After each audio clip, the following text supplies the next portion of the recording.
കാനഡയുടെ ഇപ്പോഴത്തെ ഒരു സാഹചര്യം എന്ന് പറയുന്നത് വളരെയധികം ഓവർ പോപ്പുലേറ്റഡ് ആണ്. കഴിഞ്ഞ കുറച്ച് വർഷങ്ങളായി നടന്ന ഒരു വലിയ തോതിലുള്ള ഇമിഗ്രേഷൻ്റെ ഫലമായിട്ട് അതിൽ ഇൻ്റർനാഷണൽ സ്റ്റുഡൻസ് ഉൾപ്പെടെ, അതായത് റെഫ്യൂജികൾ, അതോടൊപ്പം തന്നെ PR സ്റ്റാറ്റസ് എന്ന് വേണ്ട എല്ലാ കാറ്റഗറിയിലും ഒക്കെയായി ലക്ഷക്കണക്കിന് ആളുകളാണ് അതായത് കാനഡയിലേക്ക് വന്നത്. അതിൻ്റെ ഫലമായിട്ട് നമുക്കറിയാം തൊഴിലില്ലായ്മ രൂക്ഷമാകുന്നു. അതോടൊപ്പം തന്നെ നമുക്ക് താമസിക്കാനായിട്ട് വീടുകളില്ല, ഉണ്ടെങ്കിൽ തന്നെ നമുക്ക് താമസിക്കാനോ നമുക്ക് റെൻറ്റിന് പോകാൻ പറ്റാത്തതായിട്ടുള്ള കുത്തനെയുള്ള വിലക്കയറ്റം. ഇങ്ങനെയൊക്കെ നിൽക്കുമ്പോഴാണ് പുതിയ ലിബറൽ ഗവൺമെൻറ് വീണ്ടും അധികാരത്തിൽ വരുന്നു. അപ്പോൾ അവരുടെ മുന്നിൽ ഒരു വലിയ വെല്ലുവിളി തന്നെയായിരുന്നു ഈ ഒരു ഇമിഗ്രേഷൻ. അതായത് ആളുകളെ വെട്ടിക്കുറയ്ക്കുന്നു. ധാരാളം നമ്മുടെ ഇൻ്റർനാഷണൽ സ്റ്റുഡൻസ് ആയിട്ടുള്ള ആളുകൾക്കൊന്നും അതായത് വർക്ക് പെർമിറ്റ് അവർക്ക് എക്സ്റ്റെൻഡ് ചെയ്ത് കൊടുക്കുന്നില്ല, അവർക്കാർക്കും PR അപ്രൂവ് ചെയ്യുന്നില്ല. അങ്ങനെ ധാരാളം ആളുകൾ തിരിച്ച് ഇന്ത്യയിലേക്കൊക്കെ പോകേണ്ടതായ സാഹചര്യങ്ങൾ വന്നത് നമുക്കെല്ലാവർക്കും അറിയാവുന്നതാണ്. ഇങ്ങനെ ഇരിക്കുമ്പോഴാണ് പുതിയ ഗവൺമെന്റിന്റെ അതായത് ഇമിഗ്രേഷൻ മിനിസ്റ്ററുടെ പ്രഖ്യാപനം വന്നിരിക്കുന്നു.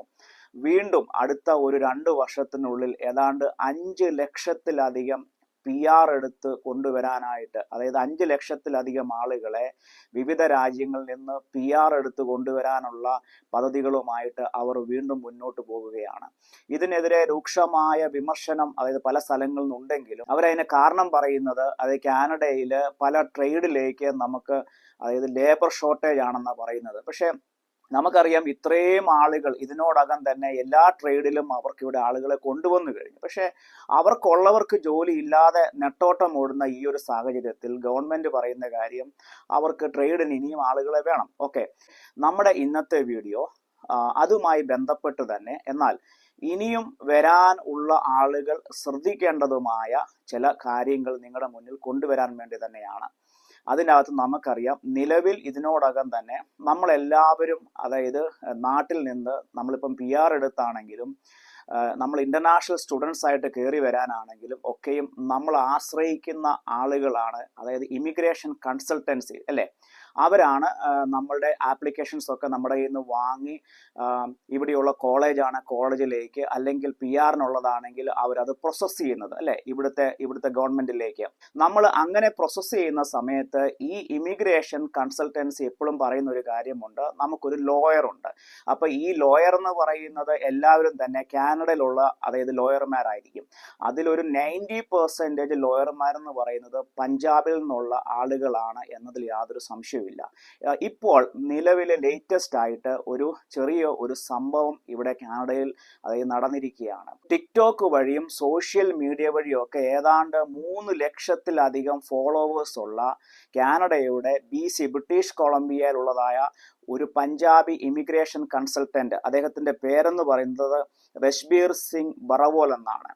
അദ്ദേഹം ഏതാണ്ട് 100 കണക്കിന് 1000 കണക്കിന് അദ്ദേഹത്തിന്റെ ഇമിഗ്രേഷൻ കൺസൾട്ടൻസി വഴി ഓൾറെഡി കാനഡയിൽ അതായത് പഠിക്കാനും PR എടുത്തും മറ്റും വിസ കാറ്റഗറിയിലും ഒക്കെ ആയിട്ട് ഇതിനോടകം അനേകം ആളുകൾ വന്നു പോയി കഴിഞ്ഞു. എന്നാൽ ഈ കഴിഞ്ഞ വർഷം 2024 അദ്ദേഹം മുഖേന ഈ രാജ്യത്തിലേക്ക് കടന്നു വന്ന ഇന്റർനാഷണൽ സ്റ്റുഡൻസ് മറ്റു വിസ കാറ്റഗറിയിലുള്ള പല ആളുകളും അദ്ദേഹത്തിന്റെ വലിയ ചൂഷണത്തിനിരയാകുകയും എന്തിനു പറയണം അതായത് മാനസികമായ പീഡനങ്ങൾ സഹിക്കവയ്യാതെ ചില ആളുകൾ അദ്ദേഹത്തിനെതിരെ കംപ്ലൈന്റുമായി മുന്നോട്ട് വന്നു. ഇത്രയും ആളുകൾ CICCക്ക് അതായത് ഇദ്ദേഹത്തിനെതിരെ കംപ്ലൈന്റ് രജിസ്റ്റർ ചെയ്യുന്നു. CICC എന്ന് പറയുന്നത് കാനഡയുടെ college of immigration and citizenship consultants, അതായത് ഇമിഗ്രേഷൻ കൺസൾട്ടന്റുമാരുടെ ഒരു റെഗുലേറ്ററി ബോഡിയാണ്.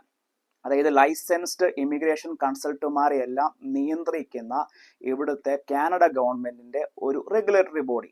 അതായത് അവരാണ് ഇങ്ങനെയുള്ള ഇമിഗ്രേഷൻ കൺസൾട്ടന്റുമാർക്കെതിരെ എന്തെങ്കിലുമൊക്കെ നിയമ നടപടികൾ സ്വീകരിക്കുകയും അവരുടെ ലൈസൻസ് വരെ റദ്ദ് ചെയ്യാനുള്ള പവറുള്ള ആളുകൾ. അങ്ങനെ CICCക്ക് ഇദ്ദേഹത്തിനെതിരെയുള്ള കംപ്ലൈന്റ് വരികയുണ്ടായി. അദ്ദേഹത്തിന് എഗനസ്റ്റ് ആയിട്ടുള്ള ഗൗരവമായ ചില കംപ്ലൈന്റ് എന്ന് പറയുന്നത് അദ്ദേഹം വഴി ഈ രാജ്യത്തേക്ക് കടന്നു വന്ന international students, PR, work permit എന്നീ കാറ്റഗറിയിലുള്ള പല ആളുകൾക്കും അദ്ദേഹം വിസയൊക്കെ അതായത് സംഘടിപ്പിച്ച് അവരെ ഇവിടെ കൊണ്ടുവന്നതിന് ശേഷം ഇവരുടെയൊക്കെ പാസ്പോർട്ടും കാര്യങ്ങളും ഒക്കെ ഇദ്ദേഹം അങ്ങ് വാങ്ങിച്ചു വെക്കുകയാണ്.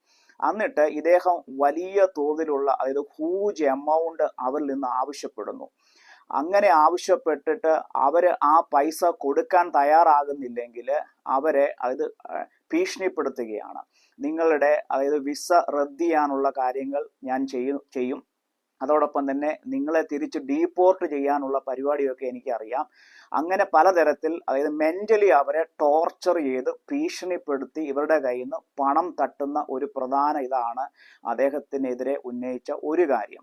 അതുമാത്രമല്ല, മാനിറ്റോബ ബേസ് ചെയ്തിട്ടുള്ള ഒരു ട്രക്കിംഗ് കമ്പനിയുണ്ട്, ജോൺ വൈറ്റ് ട്രക്കിംഗ് കമ്പനി. അപ്പം നമുക്കറിയാം പഞ്ചാബികളായിട്ടുള്ള ആളുകൾ ധാരാളം ആശ്രയിക്കുന്ന ഒരു ജോലിയാണ് ട്രക്കിംഗ് കമ്പനി.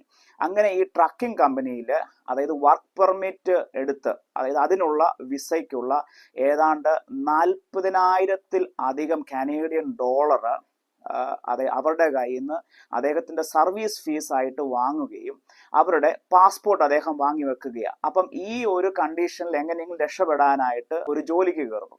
ജോലിക്ക് കയറുമ്പോഴത്തേക്കിന് ഈ ട്രക്ക് ഓടിക്കുന്ന ആളുകൾ അവർക്ക് ശമ്പളം കൊടുക്കണമല്ലോ. അങ്ങനെ ഈ ശമ്പളം പോലും കൺട്രോൾ ചെയ്യുന്നത് ഈ മനുഷ്യനാണ്.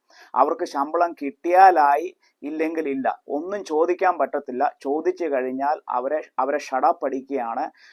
ഞാൻ പറയുന്നത് നിങ്ങൾ കേട്ടോണം, ഇല്ലെങ്കിൽ നിങ്ങളെ തിരിച്ച് നാട്ടിലേക്ക് ഞാൻ കയറ്റി വിടാനുള്ള എല്ലാ കാര്യങ്ങളും എനിക്കറിയാം, നിങ്ങളുടെ പാസ്പോർട്ട് എൻ്റെ കയ്യിലാണ്. അപ്പം ഇങ്ങനെയുള്ള മാനസികമായ പീഡനങ്ങൾ സഹിക്കവയ്യാതെയാണ് പല ആളുകളും മുൻപോട്ട് വരാനായിട്ടിടയായത്.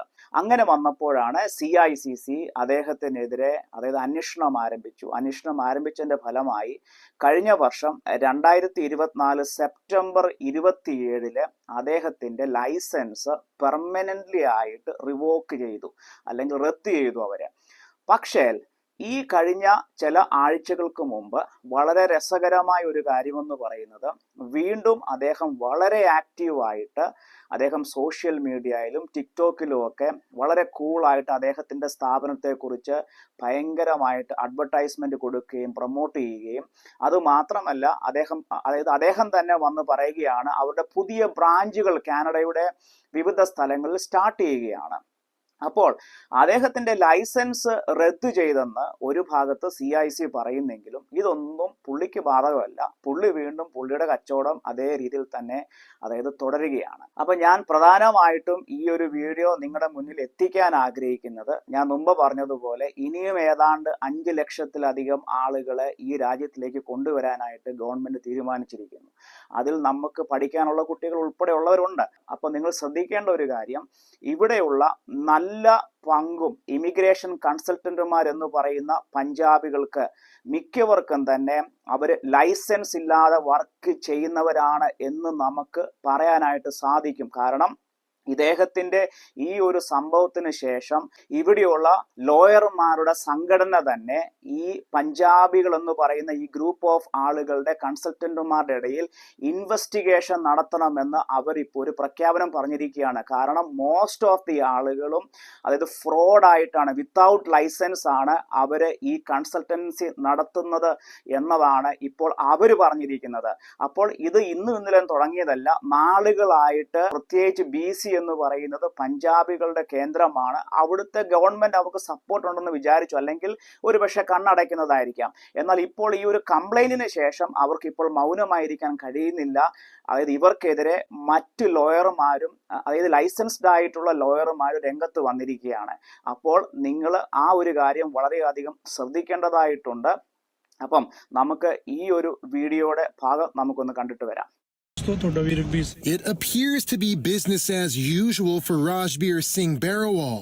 He advertises his immigration firm to hundreds of thousands of TikTok followers just about every day, but he doesn't have a license to practice.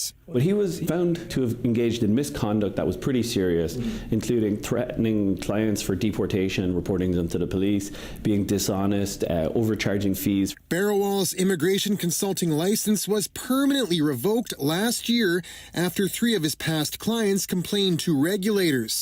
They alleged he overcharged them, billing as much as $40,000 to help get work permits and permanent residency. He allegedly helped them get jobs at a trucking company in Manitoba, which turned out to be an exploitative workplace. When one worker complained, he said Barawal threatened him with legal action and deportation back to India. Now unlicensed, his Surrey firm firm is still open and even expanding to Kamloops. So he's somebody who's influential in the immigration world, somebody people look to for advice. This immigration negligence lawyer has raised concerns about Barrawal directly to the College of Immigration and Citizenship Consultants. He says the case highlights a major regulatory gap. Immigration consulting companies don't have to be owned by immigration consultants. They can be owned by anybody. And so the company is in his own name, and he advertises the company, not his own services anymore. He is profiting from this, even though the college has deemed he's somebody who should not be engaging in immigration services. The college declined to comment specifically on the case, but has filed an injunction against Barrawal. A representative said the college is working to close the loophole that allows unlicensed people to own and operate firms. Still, critics say regulators need to do a better job clamping down on bad actors. I think the college in this case has to really sink into auditing immigration consultants, and in a permanent basis, they do have the legal ability to do it. ഈ ഒരു വീഡിയോയിൽ നിന്ന് തന്നെ നമുക്ക് ഒരു കാര്യം വ്യക്തമാണ്. Immigration consultancy ലോയർമാർ തന്നെ പറയുകയാണ്, ഈ കഴിഞ്ഞ വർഷം അത് ലൈസൻസ്ഡ് വരെ റിവോക്ക് ചെയ്ത പാർട്ടിയാണ്. അപ്പം ആ പുള്ളി ഇത്ര കൂളായിട്ട് നിയമത്തെ പുല്ലുവില പോലെ കണ്ട് അദ്ദേഹത്തിന്റെ ബിസിനസ് അടുത്ത ലെവലിലോട്ട് വർദ്ധിപ്പിക്കാനും അഡ്വർടൈസ്മെന്റ് ചെയ്യാനും പ്രൊമോട്ട് ചെയ്യാനുമുള്ള ഈ ധൈര്യം എവിടെ നിന്നാണ് വന്നത്?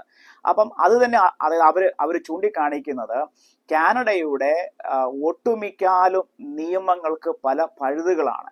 ഈ പഴുതുകൾ ഉപയോഗിച്ച് തന്നെയാണ് ഇങ്ങനെയുള്ള ആളുകൾ ഇവിടെ ബിസിനസ് സാമ്രാജ്യങ്ങൾ പടുത്തുയർത്തുന്നത്. അവരെ ആരും ചോദ്യം ചെയ്യാനോ ജയിലിലടയ്ക്കാനോ എന്തിനു പറയണം, ഈ ഒരു സംഭവത്തിന് ശേഷം അവരെ ആരും ഒന്ന് തൊടാൻ പോലും തുനിഞ്ഞിട്ടില്ല. അപ്പം ഇങ്ങനെയുള്ള നിയമങ്ങൾക്ക് മാറ്റങ്ങൾ ഉണ്ടാകണമെന്ന് ഇപ്പോൾ മറ്റ് ലോയർമാര് ഒട്ടാവയിൽ അല്ലെങ്കിൽ ഫെഡറൽ ഗവൺമെന്റിന്റെ ശ്രദ്ധയിൽപ്പെടുത്തിയിരിക്കുകയാണ്. CICC ഉൾപ്പെടെ ഇമിഗ്രേഷൻ കൺസൾട്ടൻസി അവർക്ക് ലൈസൻസ് ഉണ്ടോ, പ്രോപ്പർ ലൈസൻസ് ഉള്ളവരാണോ നടത്തുന്നത്? ഇല്ല എങ്കിൽ ജയിലിൽ അടയ്ക്കുന്നത് ഉൾപ്പെടെയുള്ള സ്ട്രിക്റ്റ് നിയമങ്ങൾ വരും നാളുകളിൽ കൊണ്ടുവരാനായിട്ട് ഇപ്പോൾ ഫെഡറൽ ഗവൺമെന്റും അതിനുള്ള കാര്യങ്ങൾ തീരുമാനിച്ച് മുന്നോട്ട് വന്നുകൊണ്ടിരിക്കുകയാണ്. അപ്പോൾ ശ്രദ്ധിക്കേണ്ടത് നമ്മളാണ്. അവർക്കൊന്നും നഷ്ടപ്പെടാനില്ല. ഒരു പരിധി വരെ ഗ്രൗണ്ട് സപ്പോർട്ട് പോലും അവർക്കാണ്. അതുകൊണ്ട് നഷ്ടപ്പെടുന്നത് നമ്മളാണ്. നമ്മൾ ആപ്ലിക്കേഷൻ മൂവ് ചെയ്യുന്ന സമയത്തൊക്കെ അതിപ്പം കാനഡയിലുള്ളവരായാലും വെളിയിലുള്ളവരായാലും ഇങ്ങനെയുള്ള കാര്യങ്ങൾ ശ്രദ്ധിക്കുക. അപ്പം നിങ്ങൾക്ക് എല്ലാവർക്കും ഈ ഒരു വീഡിയോ ഉപകാരപ്പെട്ടെന്ന് വിചാരിക്കുന്നു. പുതിയൊരു വീഡിയോയുമായി പുതിയൊരു അപ്ഡേറ്റുമായി വീണ്ടും ഞാൻ നിങ്ങളുടെ മുന്നിൽ വരും. നയം സൈൻ ഔട്ട്, റെക്സി ജോയ്.